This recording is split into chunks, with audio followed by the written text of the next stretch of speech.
Welcome back to my YouTube channel Manish Baywala MBW। सभी बच्चों को आज एक नए स्ट्रेटजी के साथ मैं एक नया टॉपिक लेके आया हूँ। वो है कोशिका विभाजन, सेल डिवीजन, सेल साइकिल। देखिए, सेल टॉपिक है हमारा सेल साइकिल,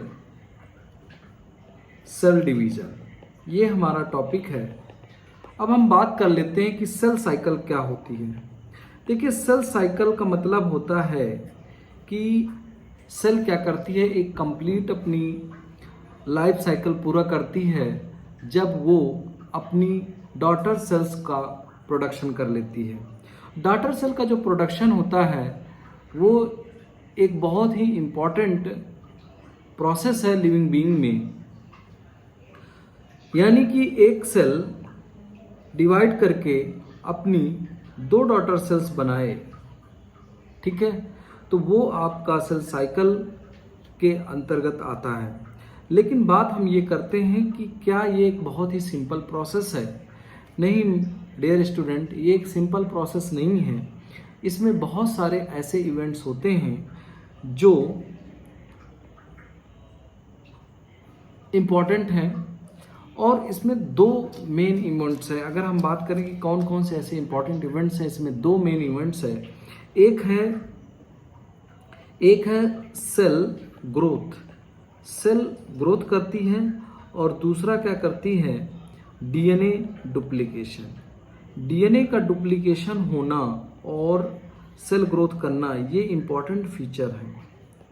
ये इम्पॉर्टेंट फीचर है डीएनए डुप्लीकेशन करना। इस बात को क्लियर करिएगा कि डीएनए डुप्लीकेशन। तो अब हम बात करें कि एक सेल साइकिल कैसे अपने 2 डॉटर सेल्स बनाती है। तो देखिए, इसमें 2 मेजर इवेंट्स होते हैं। एक हो गया आपका इंटरफेस, और दूसरा हो गया एम फेज। इंटरफेस का मतलब होता है, जिसको वो रेस्टिंग स्टेज भी बोलते हैं, और रेस्टिंग स्टेज है लेकिन सबसे लंबी है। एक प्रिपरेटरी स्टेज है, इसको क्या बोलेंगे, प्रिपरेशन स्टेज, प्रिपरेटरी स्टेज या रेस्टिंग स्टेज। और एम फेज क्या होती है, एक्चुअल डिवाइडिंग फेज होती है। यहाँ पर क्या करती है, ये डिवाइड करती है, डिवाइडिंग फेज कहलाती है। यानी कि इसी अवस्था में क्या करेगी, कोशिका 2 में बट जाएगी। तो इंटरफेस की हम बात कर लें कि देखिए कि चक्र से हम समझाते हैं कि लाइफ साइकिल किस तरह से अपने चक्र को पूरा करता है। तो इसमें 2 इम्पॉर्टेंट इवेंट्स हैं। एक तो हो गया एम फेज, दूसरा एस फेज। और एम से एस जाने के लिए एक गैप है जिसको कहते हैं G1, और एस से एम तक जाने के लिए एक है G2। ये इवेंट्स पार करता है, जिसमें आपको इंटरफेज और एम फेज दिख रहा है। इंटरफेज में क्या होता है, इंटरफेज सबसे लॉन्गेस्ट स्टेज होती है, बहुत समय लेती है। जैसे ह्यूमन की कोशिका है, ह्यूमन की सेल 24 घंटे में डिवाइड कर पाती है, 1 से 2 में बन पाती है। तो 1 से जब 2 में बन पाती है तो 23 घंटे का जो समय लगता है वो इंटरफेज में ही लगता है। 23 घंटे अपना वो टाइम खर्च करती है इंटरफेज में। यानी कि G1, S, G2, M में करती क्या है। मेन हमें ये देखना है कि ये G1 में क्या करती है, G2 में क्या करती है, और S में क्या करती है। G1 में क्या करती है, देखिए क्या होती है, जब नई नई कोई सेल बनी होगी तो वो अपना साइटोप्लाज्म को बढ़ाती है, ठीक है। ये क्या करती है, साइटोप्लाज्म इंक्रीज करेगी, और इसमें सेल ऑर्गेनेल्स क्या होंगे, डुप्लीकेट होते हैं, मतलब कम है तो ज़्यादा हो, सिंथेसाइज भी करते हैं। और डीएनए, आरएनए, ये जो पॉलीमरेज एंजाइम है ये भी बनते हैं, किसके लिए, डीएनए डुप्लीकेशन के लिए। और कुछ अदर अमाइनो अम्ल का निर्माण होता है, अमाइनो एसिड्स भी बनते हैं जीवन में।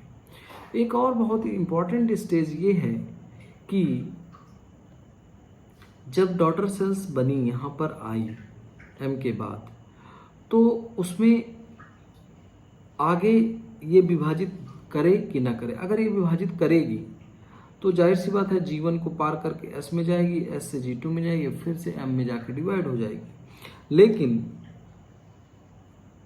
अगर वो डिवाइड नहीं करना चाहती है तो G1 में क्या होता है, एक निश्चित पॉइंट होता है जिसको हम R पॉइंट कहते हैं।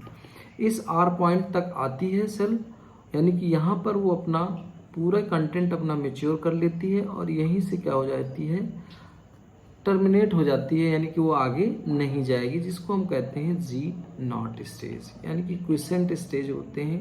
क्विसेंट स्टेज भी बोलते हैं, G0 स्टेज भी बोलते हैं। इसमें सेल क्या करेगी, मैच्योर हो जाएगी और वो आगे डिवाइड नहीं करेगी, आगे डिवीजन इसका नहीं होगा। और जो सेल्स डिवाइड करने जा रही है तो वो S में इंटर कर जाएगी, क्योंकि सारे एंजाइम फिर वो R पॉइंट को क्रॉस कर जाएगी। R पॉइंट को क्रॉस करते ही सारे एंजाइम ये बन जाएंगे। जो DNA डुप्लीकेशन, यानी कि S में एक बहुत इंपॉर्टेंट प्रोसेस है, DNA डुप्लीकेशन होता है, रेप्लिकेशन होता है। और अगर एनिमल सेल है तो उसमें सेंट्रियोल का भी डुप्लीकेशन होगा। ये आप समझेंगे इस बात को। फिर इसके बाद क्या है, एक और इम्पोर्टेंट बात बता देता हूँ इसी पॉइंट पे कि देखिए, अगर एक द्विगुणित सेल है, 2n सेल है, तो उसका जेनेटिक मटेरियल भी DNA भी 2C ही होगा। डिप्लॉयड है तो द्विगुणित होगा। लेकिन S में जैसे डुप्लीकेशन DNA का हुआ, यानी कि 2n से ये बन गया 4C बन गया, 2C से 4C बन गया। डिप्लॉयड की डिप्लॉयड रहेगी, हैप्लॉयड से हैप्लॉयड रहेगी। इसके बाद सेल क्रॉस करती है, G2 में जाती है। G2 अवस्था एक गैप है, इसमें टाइम ज़्यादा लगता है। इसमें क्या होता है, ट्यूबुलिन ये तैयारी करती है M के लिए, ट्यूबुलिन प्रोटीन वगैरह का निर्माण करती है ताकि जो M में स्पिंडल फाइबर्स बना सके। इसके अलावा कोई और भी अमाइनो अम्ल होते हैं, अमाइनो अम्ल प्रोटीन्स का, एंजाइम्स का निर्माण करती हैं जो हमारे M में काम आती है। M में देखिए क्या होता है, M में 2 स्टेजेस बहुत इंपॉर्टेंट हैं। एक है नंबर 1 कैरियोकाइनेसिस। कैरियोकाइनेसिस का मतलब हो गया केंद्रक का डिवीजन, और दूसरा हो गया साइटोकाइनेसिस। साइटोकाइनेसिस का मतलब हुआ किसका, साइटोप्लाज्म का डिवीजन। अब कैरियोकाइनेसिस में कौन कौन सी अवस्थाएं आती हैं, प्रोफेज, मतलब केंद्रक के विभाजन के लिए कई अवस्थाएं हैं जिनमें अलग अलग तरह का क्रोमोसोम के साथ बिहेवियर होता है, जेनेटिक मटेरियल के साथ बिहेवियर। प्रोफेज हो गया, मेटाफेज हो गया, एनाफेज हो गया, टीलोफेज हो गया, ये सारी के सारी कैरियोकाइनेसिस के अंतर्गत आती हैं। टीलोफेज के बाद तुरंत फिर साइटोकाइनेसिस हो जाता है। तो आई थिंक प्यारे बच्चों ये बात समझ आई होगी कि सेल साइकिल क्या होती है, एक सेल अपनी डॉटर सेल्स कैसे बनाती है। This is the very important things of the sales. Life cycle सभी करते हैं, तभी ग्रोथ होती है, तभी डेवलपमेंट होता है, नहीं तो नहीं होता है। तो ये बात क्लियर हुई है, इसको हम आगे कंटिन्यू करेंगे। तब तक के लिए thank you so much, all the best.